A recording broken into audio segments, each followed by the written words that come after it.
Hello all. ಈ ವಿಡಿಯೋದಾಗ supplement ಬಗ್ಗೆ ನಾನು ಡಿಸ್ಕಸ್ ಮಾಡ್ಬೇಕಂತ ಮಾಡೀನಿ. ನಾ ಫಸ್ಟ್ ಒಂದು ಚೂಸ್ ಮಾಡಿ ಸಪ್ಲಿಮೆಂಟ್ ಯಾವಪ್ಪ ಅಂತಂದ್ರೆ ಕ್ರಿಯೇಟಿನ್. ಓಕೆ, ಇದೊಂದು ನ್ಯಾಚುರಲ್ ಸಪ್ಲಿಮೆಂಟ್ ಆಗೈತಿ. ಓಕೆ, ನಿಮ್ಗೆ ಈಸಿಯಾಗಿ ಹೊರಗಡೆ ಸಿಗ್ತೈತಿ. ಆಮೇಲೆ ಇದರ ಬೆನಿಫಿಟ್ಸ್ ಏನಪ್ಪ ಅಂತಂದ್ರೆ ಮಸಲ್ಸ್ ಗ್ರೋತಿಗೆ ನಾವು ಯೂಸ್ ಮಾಡ್ಕೊತೀವಿ, ಆಮೇಲೆ ಸ್ಟ್ರೆಂತ್ ಟ್ರೈನಿಂಗ್ ಯೂಸ್ ಮಾಡ್ಕೊತೀವಿ, ಆಮೇಲೆ ನಿಮ್ಮ ಬ್ರೈನ್ ಫಂಕ್ಷನು ನಿಮ್ಗೆ ಚಲೋ ಆಗ್ತೈತಿ. ಇದೊಂದು ನ್ಯಾಚುರಲ್ ಸಪ್ಲಿಮೆಂಟ್ ಆಗೈತಿ. ಇದರಿಂದ ಸೈಡ್ ಎಫೆಕ್ಟ್ ಏನಿಲ್ಲ. ಆಲ್ಮೋಸ್ಟ್ ಎಲ್ಲ ಹಲವಾರು ಜನ ಕೇಳ್ತಾರೆ, ಇದರಿಂದ ಕಿಡ್ನಿ ಫೇಲ್ ಆಗ್ತೈತಿ, ಆ ಥರ ಏನೋ ಫೇಲ್ ಆಗುತ್ತೆ ಅಂತ ಹೇಳ್ತಾರೆ. ಇದರಿಂದ ಯಾವ ಥರದ ಕಿಡ್ನಿ ಫೇಲು ಆಗೋದಿಲ್ಲ, ಏನೂ ಆಗೋದಿಲ್ಲ. ಒಂದು ರೀಸನ್ ಏನಪ್ಪ ಅಂತಂತಂದ್ರೆ ಬಾಡಿ ಒಳಗೆ 70% ನೀರು ಇರ್ತೈತಿ. ಸೊ ನಾವು ನೀರು ಕಡಿಮೆ ಹೆಂಗೆ ಕುಡಿತೇವೆ ಹಂಗೆ ಕಿಡ್ನಿಗೂ ಅಥವಾ ಲಿವರಿಗೂ ನಮ್ಗೆ ಇಡೀ ಬಾಡಿಗೆ ನಮ್ಗೆ ಎಫೆಕ್ಟ್ ಆಗ್ತೈತಿ. ಸೊ ಇದು ಆಲ್ಮೋಸ್ಟ್ ನಾವು ನೀರು ಕುಡಿಲಿಲ್ಲ ಅಂತಂದ್ರೆ 4 to 5 ಲೀಟರ್ಸ್ ನಮ್ಗೆ ಡಿಹೈಡ್ರೇಟ್ ಆಗ್ತೈತಿ. ಸೊ ಅದಕ್ಕೆ ನಾವೇನು ಮಾಡ್ಬೇಕು, ಕ್ರಿಯೇಟಿನ್ ಕೊಡಿದಾಗ ಸ್ವಲ್ಪ ನೀರು ಹೆಚ್ಚಿಗೆ ಕುಡಿಬೇಕು. ಯಾಕಂದ್ರೆ ಮಸಲ್ಸ್ ಗ್ರೋತಿಗೆ ನಮ್ಗೆ ವಾಟರ್ ಬೇಕಾಗಿರುತ್ತೆ.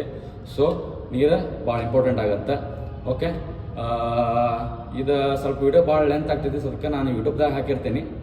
ಜಸ್ಟ್ ಮತ್ತೇನಪ್ಪ ಅಂತಂತಂದ್ರೆ ಕೆಲವರು ಡೌಟ್ ಇರ್ತಾವೆ, ನಾ 3 days ತೊಗೊಂಡೆ, 4 days ತೊಗೊಂಡೆ, ನನ್ನ ಸ್ಟ್ರೆಂತ್ ಇನ್ಕ್ರೀಸ್ ಆಗಲಿಲ್ಲ, ಆ ಥರ ಡೌಟ್ಸ್ ಇರ್ತಾವೆ.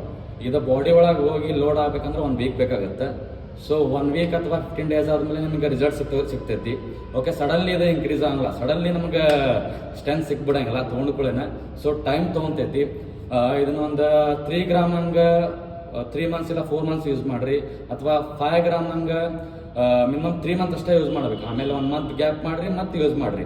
ಓಕೆ, 3 months ತೊಗೊಳೋದಿದ್ರೆ ಇದರಿಂದ ಏನು ಪ್ರಾಬ್ಲಮ್ಸು ಇಲ್ಲ. ಆಮೇಲೆ ಭಾಳ ಬೆನಿಫಿಟ್ಸ್ ಐತಿ ಇದಕ್ಕೆ. ಓಕೆ, ಕ್ರಿಯೇಟಿನ್ ಅನ್ನೋದು ಅಂದ್ರೆ ಚೀಪ್, ಒಂಥರ ಒಂದು ಕಡಿಮೆ ಪ್ರೈಸ್ನಾಗೆ ನಿಮ್ಗೆ ಸಿಕ್ಬಿಡ್ತೈತಿ. ಓಕೆ, ನಾನು ಎಕ್ಸಾಕ್ಟಾಗಿ ನಾನು ಯೂಸ್ ಮಾಡೋ ಪ್ರಾಡಕ್ಟ್ ಯಾವಪ್ಪ ಅಂತಂದ್ರೆ ಆನ್ ಕಂಪ್ನಿದು ಯೂಸ್ ಮಾಡ್ತೀನಿ, ಆಮೇಲೆ MB ಕಂಪ್ನಿದು ಯೂಸ್ ಮಾಡ್ತೀನಿ, ಆಮೇಲೆ ವೆಲ್ಕೋರ್ದು ಯೂಸ್ ಮಾಡ್ತೀನಿ. ಓಕೆ, ಯಾಕಂದ್ರೆ ಕೆಲವಷ್ಟು ಬ್ರ್ಯಾಂಡ್ ಅದಾವೆ. ಓಕೆ, ಚಲೋ ಬ್ರ್ಯಾಂಡ್ ಯೂಸ್ ಮಾಡಿರಿ. ಓಕೆ, ಕಮ್ಮಿ ಪ್ರೈಸ್ನಾಗೂ ಸಿಗ್ತಾವೆ ಅಂತ ಯೂಸ್ ಮಾಡಕ್ಕೆ ಹೋಗ್ಬೇಡ್ರಿ. ನಾನಂತರೂ 3 brands ಯೂಸ್ ಮಾಡ್ತೀನಿ, ಯಾಕಂದ್ರೆ ನೀವು ಯೂಸ್ ಮಾಡ್ಕೋರಿ. ಓಕೆ, ಏನಾರ ಕ್ರಿಯೇಟಿನ್ ಬಗ್ಗೆ ಏನಾರು ಡೌಟ್ ಇದ್ರೆ ಓಕೆ ನಂಗೆ ಕಮೆಂಟ್ ಒಳಗೆ ಹಾಕ್ರಿ. ಓಕೆ, ನಾನು ಅಲ್ಲೇ ಡಿಸ್ಕಸ್ ಮಾಡ್ತೀನಿ, ಇಲ್ಲಾಂದ್ರೆ ಇನ್ಸ್ಟಾಗ್ರಾಮ್ದಾಗ ಮೆಸೇಜ್ ಮಾಡಿರಿ, ಅಲ್ಲೇ ಎಕ್ಸ್ಪ್ಲೇನ್ ಮಾಡ್ತೀನಿ. ಓಕೆ, ಇದು ಯಾವುದೇ ರೀತಿಯಾದ ಚಾರ್ಜಸ್ ಇರೋಲ್ಲ, ಫ್ರೀಯಾಗಿ ನಿಮ್ಗೆ ಎಕ್ಸ್ಪ್ಲೇನ್ ಮಾಡ್ತೀನಿ. ಓಕೆ, ಮತ್ತು ನೆಕ್ಸ್ಟ್ ಸಪ್ಲಿಮೆಂಟ್ದಾಗ ಮತ್ತೊಮ್ಮೆ ಸಿಗೋಣಂತ. ಬಾಯ್, ಥ್ಯಾಂಕ್ ಯು.